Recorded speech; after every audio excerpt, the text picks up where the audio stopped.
Hola, en este video trataré acerca de uno de los fundamentos de la bioquímica, los fundamentos celulares. La unidad y diversidad de los organismos es evidente incluso a nivel celular. Los organismos más pequeños son unicelulares y microscópicos. Los organismos mayores, multicelulares, contienen muchos tipos de células de tamaño, forma y funciones diferentes. A pesar de estas diferencias obvias, todas las células, desde las de los más simples a las de los más complejos organismos, comparten ciertas propiedades fundamentales observables a nivel bioquímico. Las células son las unidades estructurales y funcionales de todos los organismos vivos. Todas las células comparten ciertas características estructurales. La membrana plasmática define la periferia de la célula separando su contenido del medio externo. Está compuesta por moléculas de lípidos y de proteínas que forman una barrera hidrofóbica fina, dura y flexible alrededor de la célula. La membrana actúa como una barrera a la libre circulación de iones inorgánicos y de la mayor parte de los compuestos cargados o polares. El volumen interno limitado por la membrana celular, el citoplasma, está compuesto por una disolución acuosa, el citosol, y una variedad de partículas en suspensión con funciones específicas. El citosol es una disolución muy concentrada que contiene enzimas y las moléculas de RNA que los codifican. Los componentes aminoácidos y nucleótidos a partir de los cuales se forman estas macromoléculas en centenares de pequeñas moléculas orgánicas denominadas metabolitos, intermediarios de las rutas biosintéticas y degradativas, coenzimas, compuestos esenciales en muchas reacciones catalizadas enzimáticamente, iones inorgánicos y estructuras macromoleculares tales como los ribosomas, en los que tiene lugar la síntesis de proteínas, y los proteasomas, que degradan proteínas que ya no son necesarias para la célula. Todas las células tienen, al menos durante una parte de su ciclo vital, un núcleo o un nucleoide, en el que se almacena y se replica el genoma, el conjunto de genes compuestos de DNA. El nucleoide en bacterias y arqueas no se encuentra separado del citoplasma por una membrana, pero en los eucariotas el núcleo contiene el material nuclear que se halla englobado en el interior de la membrana doble, la envoltura nuclear. Las dimensiones celulares están limitadas por la difusión. ¿Qué es lo que limita las dimensiones de una célula? El límite inferior viene probablemente marcado por el número mínimo de cada una de las diferentes biomoléculas necesarias. Las células más pequeñas, ciertas bacterias conocidas como micoplasmas, tienen un diámetro de 300 nanómetros y un volumen aproximadamente de 10 a la menos 14 mililitros. Un solo ribosoma bacteriano tiene aproximadamente unos 20 nanómetros en su dimensión más alargada, de modo que un pequeño número de ribosomas ocupan ya una fracción significativa del volumen de una célula de micoplasma. El límite superior del tamaño celular viene marcado probablemente por la velocidad de difusión de las moléculas disueltas en sistemas acuosos.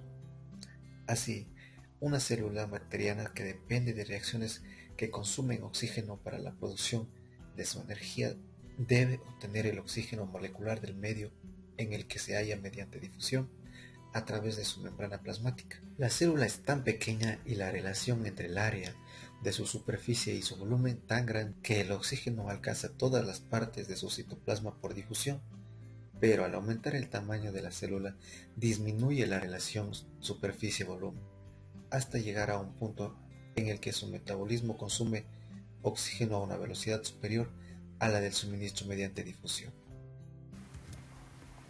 Los seres vivos se pueden clasificar en tres dominios distintos. Las bacterias habitan en el suelo, en las aguas superficiales y en los tejidos de otros organismos vivos, o en descomposición. Muchas especies de arquea, propuestas como un dominio distinto por Carl Woese en la década de 1980, habitan en medios muy extremos, lagos salinos, fuentes termales, ciénegas altamente acídicas y las profundidades de los océanos. Las pruebas de que se disponen sugieren que las arqueas y las bacterias divergieron pronto. Todos los organismos eucarióticos que constituyen el tercer dominio, Eukarya, evolucionaron a partir de la misma rama que dio origen a las arqueas. Los eucariotas están por tanto más estrechamente relacionados con las arqueas que con las bacterias. Las células eucariotas poseen diversos orgánulos membranosos que pueden aislarse para su estudio.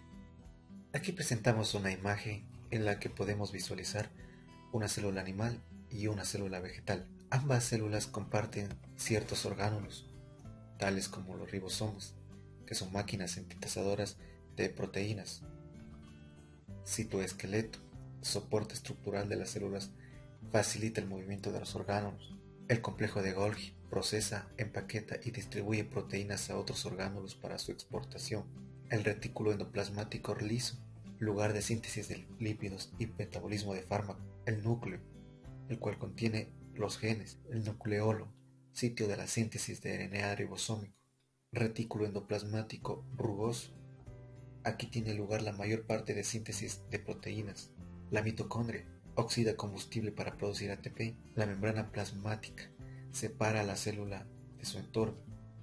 Regula el movimiento de materiales hacia adentro y fuera de la célula. Ambas células tienen orgánulos exclusivamente propios de cada uno. Por ejemplo, los lisosomas, que pertenecen a la célula animal, el cual degrada los restos intracelulares.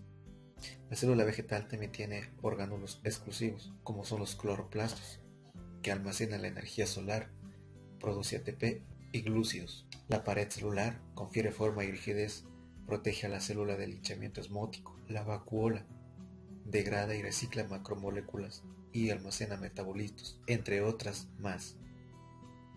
El citoplasma se organiza gracias al citoesqueleto y es altamente dinámico.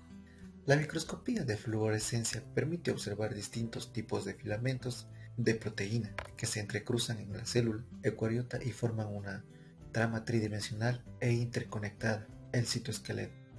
Existen tres clases principales de filamentos citoplasmáticos: los filamentos de actina, los microtúbulos y los filamentos intermedios, que difieren en anchura entre 6 y 22 nanómetros, composición y función específica.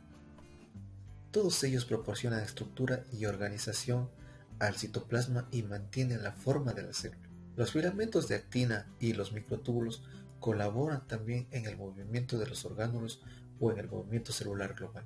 Las vesículas membranosas brotan de un orgánulo y se fusionan con otro. Los orgánulos se mueven por el citoplasma a lo largo de los filamentos de proteína gracias a la energía de motores proteicos. El sistema endomembranoso segrega procesos metabólicos específicos y aporta las superficies en las que tienen lugar ciertas reacciones enzimáticas. La exocitosis y la endocitosis, mecanismos de transporte hacia el exterior y el interior de las células, respectivamente, que implican fusión y fisión de membranas. En estas imágenes podemos ver los tres tipos de filamentos citoplasmáticos: filamentos de actina, microtúbulos y filamentos intermedios. Se pueden marcar estructuras celulares con un anticuerpo, molécula capaz de reconocer una proteína específica, unido covalentemente a un compuesto fluorescente. Las estructuras teñidas son visibles cuando se observa la célula con un microscopio de fluorescencia. En la primera imagen tenemos las células endoteliales de arteria pulmonar bovina. Los haces de filamentos de actina, llamados fibras de estrés, están teñidos en rojo, que irradian desde el centro de la célula en verde y los cromosomas del núcleo en azul. En la segunda imagen tenemos una célula pulmonar de tritón durante la mitosis. Los microtúbulos de color verde, unidos a estructuras llamadas cinetocoros, que están de amarillo, sobre los cromosomas condensados que están de color azul, arrastran a los cromosomas hacia los polos opuestos o centrosomas magenta de la célula. Los filamentos intermedios, formados por queratina, que está de color rojo, mantienen la estructura de la célula. Las células construyen estructuras supramoleculares. Aquí podemos observar los compuestos orgánicos a partir de los cuales se forman la mayoría de los componentes celulares. Primeramente tenemos 6 de los 20 aminoácidos a partir de los cuales se construyen todas las proteínas. Enseguida tenemos las 5 bases nitrogenadas, 2 azúcares de 5 carbonos y el ion fosfato, a partir de los cuales se construyen todos los ácidos nucleicos. También tenemos 5 componentes de lípidos de membrana y el azúcar, a partir del cual se derivan la mayor parte de los glúcidos. Finalmente, tenemos la jerarquía estructural en la organización molecular de las células. En esta célula vegetal, el núcleo es un orgánulo que contiene diversos tipos de complejos supramoleculares, entre ellos la cromatina. La cromatina consiste en 2 tipos de macromoléculas, DNA y muchas proteínas diferentes, cada una formada a partir de subunidades simples.